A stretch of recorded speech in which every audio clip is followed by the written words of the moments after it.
Powerful Python people, it's Prof G, and this is a little less polished than most of my lessons because it's a solution video for the first 3 questions of a 7-question in-class exam for my physical computing course. So students had 7 CircuitPython builds in 2.5 hours. These are the 3 progressive builds for the first 3 questions. These use the CircuitPlayground. My students have the Bluefruit version.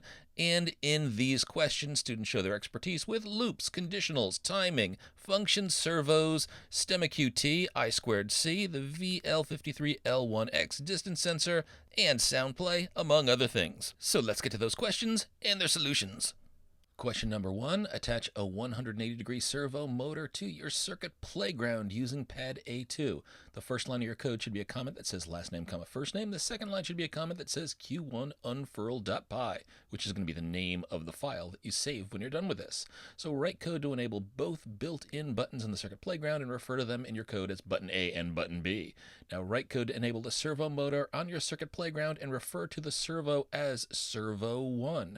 Now when the code starts, print a line stating Q1 code running. You should do that just before your while true, and then move the servo right away with no delay in any angle movement to angle 0. When button A is pressed, move to 180 degrees 1 degree at a time, waiting 1/100th of a second between each angle movement. When button B is pressed, move from 180 degrees to 0 degrees 1 degree at a time, waiting 1/100th of a second between each angle movement. The video on the right demonstrates what this should look like. I'm sorry about the poorly printed turkey, but when you're done, save this to your exam folder as Q1-Unfurl.py. And this is what it looks like.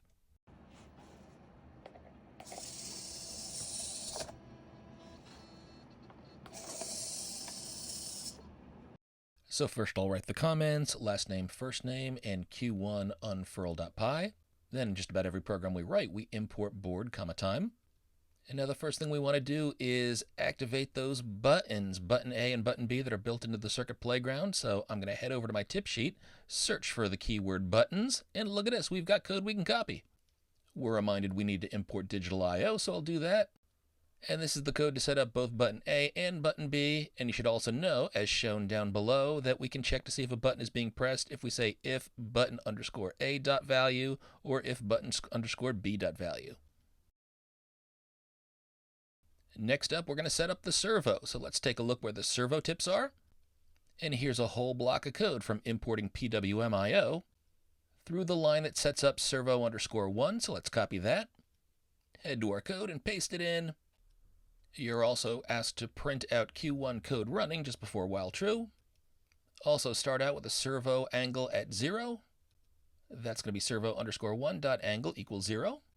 Then if button A is pressed, to move to 180 degrees at 1 degree at a time, waiting 1/100th of a second in between each angle movement, we'll simply say if button_A.value : and to loop through angles from 0 to 180, we can say for angle, or you could say I, or whatever other variable you want, but I'll call this angle, in range in parentheses 181. Remember, that's going to go up to 180, servo_1.angle equals angle. Then to sleep 1/100th of a second, time dot sleep, and in parentheses 0.01.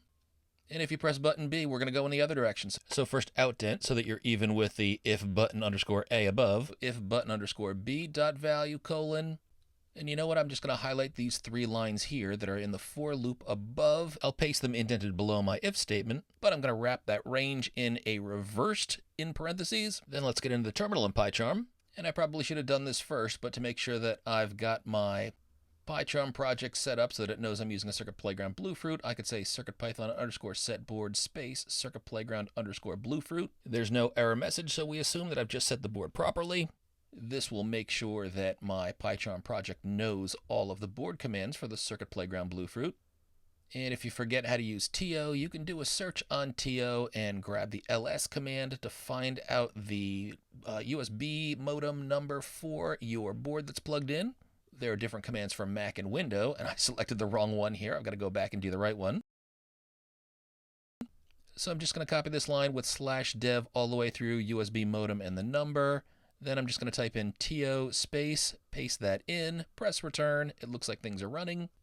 Now I am expecting to see my printout line that says Q1 code running. I don't, but I can just add another space and save again, and it looks like Q1 code is running. And I can verify that the behavior is exactly like you see in the demonstration video. When you press A, and you press B. Nice. And before we forget, why don't we make sure that we save this? So this is going to be called Q1-Unfurl.py. So I'll create a folder for this first on my desktop. And I asked you to call that last name, comma, first name. And then I'll just go up here to Save As and give this the proper name and make sure that I set the folder properly. Set my desktop right in here.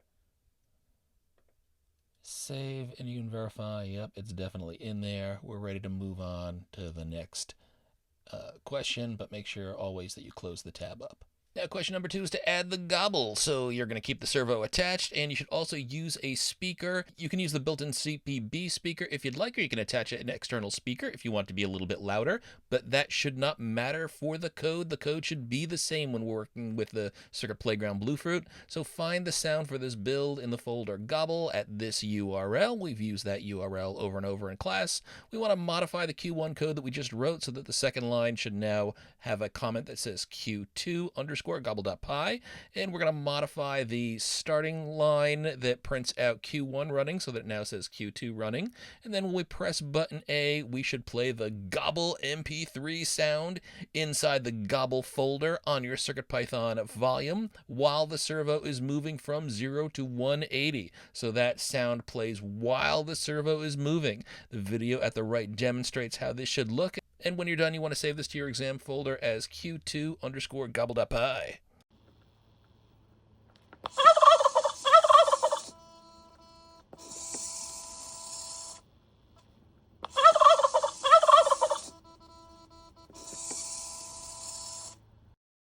So the first thing I'll do is head over to the browser, open a new tab, head over to the URL that I'd mentioned, find the gobble folder, and right-click to download that. I'll save mine to the desktop, and I can see I've got my gobble folder there with gobble.mp3 inside of it. And if I take a look at my CircuitPy volume, I can make sure that I don't have any extra folders in there. It looks like I do have some sound folders. I'm going to delete those, then copy over my gobble folder. Yep, inside gobble, I've got gobble.mp3, looking good. Now let's see, in my code, I want to add code to be able to play MP3 files, so why don't I search that in my tip sheet? And I see that I need to import from audio MP3, import MP3 decoder.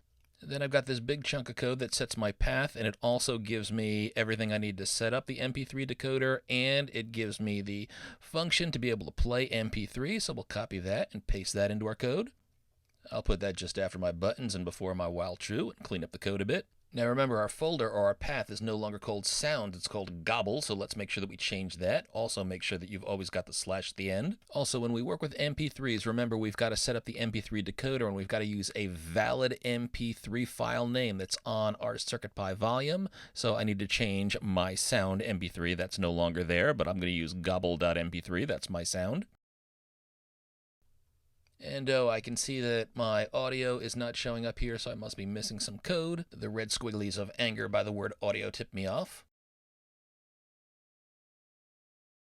Oh yes, I've got to set up the speaker on the CPB. First I've got to import digital I/O. And oh yeah, this whole chunk of code that does some additional imports and sets up the speaker. I'll paste that up here with my other imports. And now in order to move our servo when we're playing our sound, the first thing we want to do is play our sound. So what I'm going to do is I'm going to highlight this for loop that moves the servo, cut it out, and then I'm going to call my MP3 by saying play_MP3, passing in the string gobble.mp3. And now remember up here in the play MP3 function, normally if we just want to play the sound, we'll say while audio playing pass. But if we want to do something when the sound plays, we can just get rid of the pass, and I'm going to paste over my loop that moves the servo. So while the audio is playing, it's going to move the servo. That's exactly what I want to do. And I better make sure that I change my comment in the second line up here, and also change my print above the while true. It shouldn't say Q3 code running, it should say Q2 code running. But there it is running, and I can verify indeed that this error-free code operates exactly as shown in the demonstration video.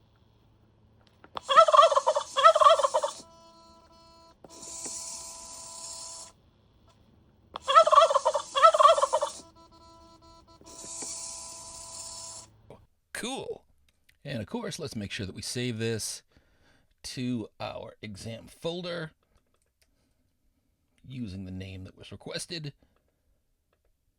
And close that outermost tab. And we're ready for question 3. And here's question 3, the last of the 3 turkey examples that we're going to be working through. In addition to working with the speaker and the servo, you'll also use the VL53L1X Distance Sensor with this build. So you want to attach the distance sensor to your CircuitPlayground. You should know how to do this. There's really only one way that you can set this up with a CircuitPlayground using the STEMMA-QT connection.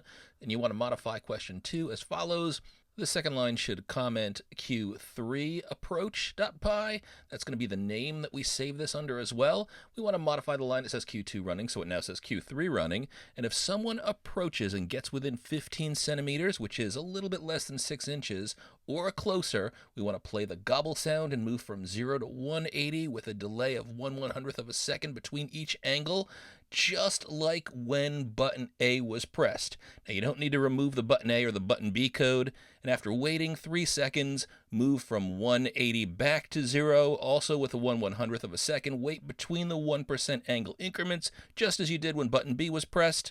Continue to wait and repeat the gobble motion wait return each time someone once again approaches within 15 centimeters. The video at the right demonstrates what this will look like. Again, sorry about the poorly folded turkey. Save this to your computer as Q3_approach.py. And here's what this should look like.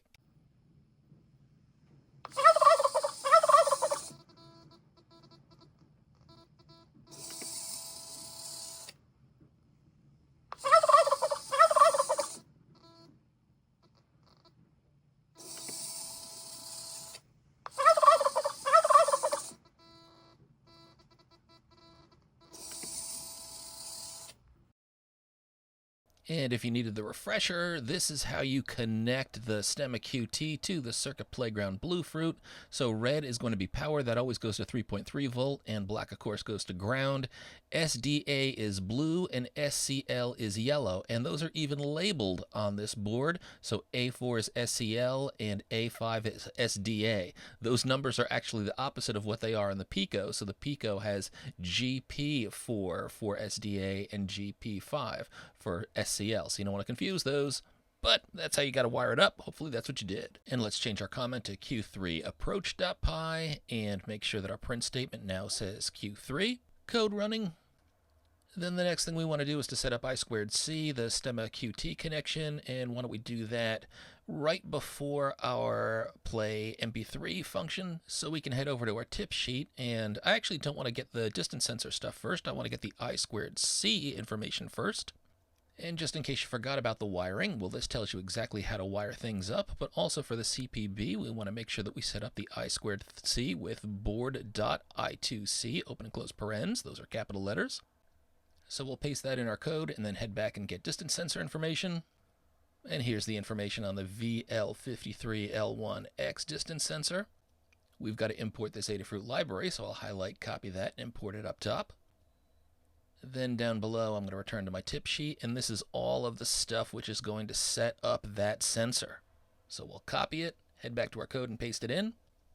And this if statement here, this is what we want in our while true loop. This is going to make sure that we can get our distance sensor reading, and then it will get that distance sensor reading, so we'll cut that out. And I'm going to check to see if the distance sensor is ready, and then get the distance sensor distance right at the start of my while true. And now remember, one of the most important things when we work with the distance sensor is we don't want none. That might give us an error. So we'll first check for that. We'll say if distance does not equal to none, which is exclamation point equal for not equal, capital N none, colon.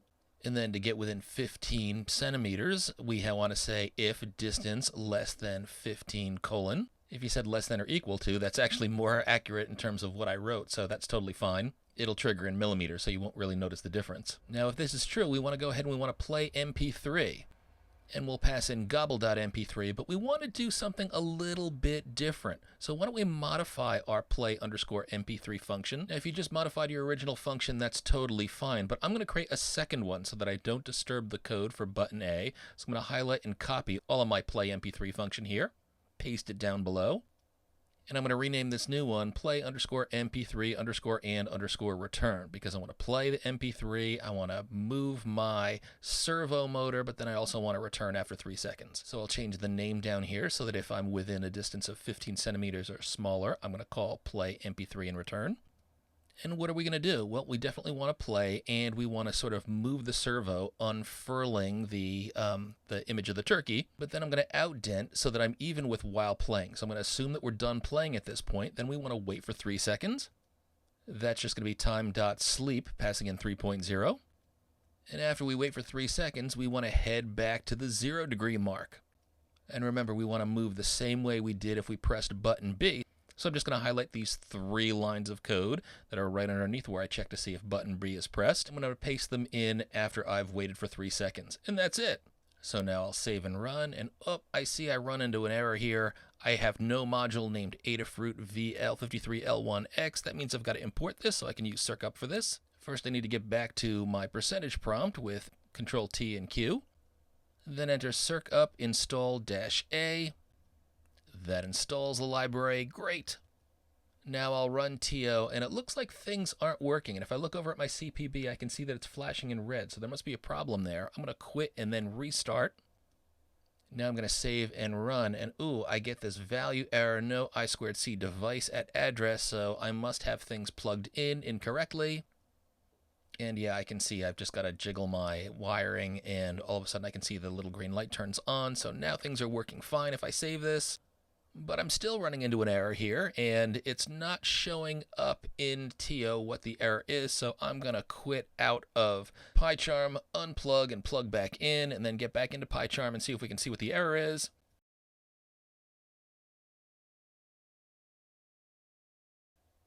And oh yeah, in here it tells me in line 71, distance is not defined. So I check distance inside my while true loop, but it's not defined yet, so I've got nothing inside of it.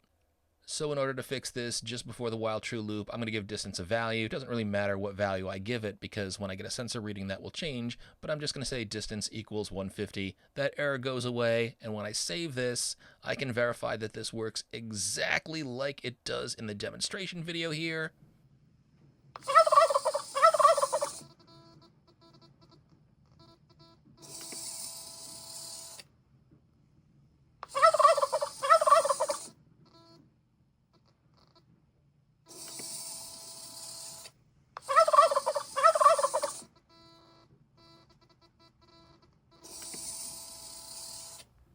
Nice. Now let's go ahead and save this to our exam folder. To my students, I hope you did well, and if not, I hope you now understand the proper solution, and for the independent learners and educators following my course, I hope you found this useful as well.